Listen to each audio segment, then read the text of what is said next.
रामायण के अनुसार भगवान राम ने सीता मां का हरण करने वाले रावण को उसके पापों की सजा देते हुए वध कर दिया था। रामायण की यूं तो कई रोचक किस्से प्रचलित हैं। इनमें से एक है माता सीता से जुड़ा माता सीता का रोचक किस्सा, जिसमें सीता रावण को देखते ही अपने हाथ में घास का तिनका उठा लेती थी।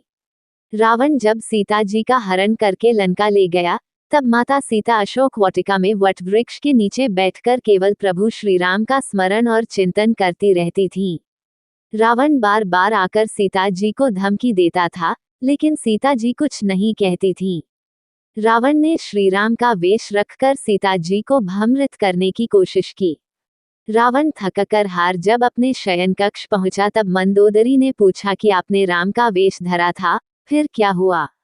रावण ने कहा, जब मैं राम का रूप लेकर सीता के समक्ष गया, तब सीता मुझे नजर नहीं आई।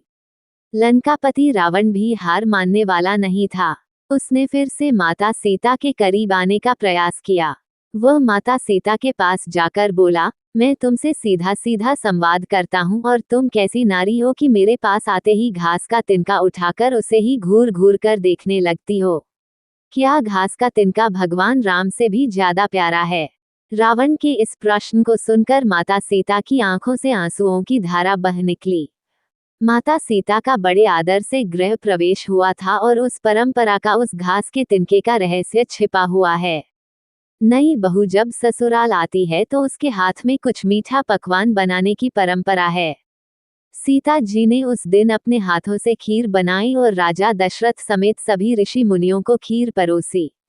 सीता जी ने जैसे ही खीर परोसना शुरू किया, तभी जोर से एक हवा का झोंका आया। सभी ने अपनी अपनी पत्तल संभाली।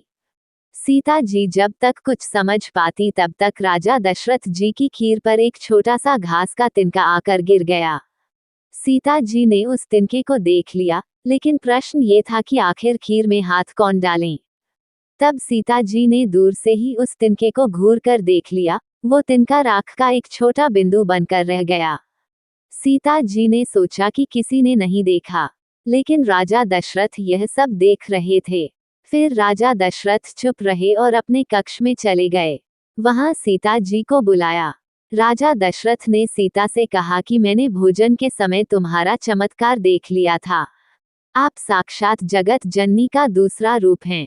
लेकिन एक बार आप मेरी याद रखना कि आज उस तिनके को जिस नजर से देखा था, उस नजर से आप अपने शत्रु को भी मत देखना। इसलिए सीता जी के सामने जब रावण आता था, तो वो उस घास के तिनके को उठाकर देखने लगती थीं।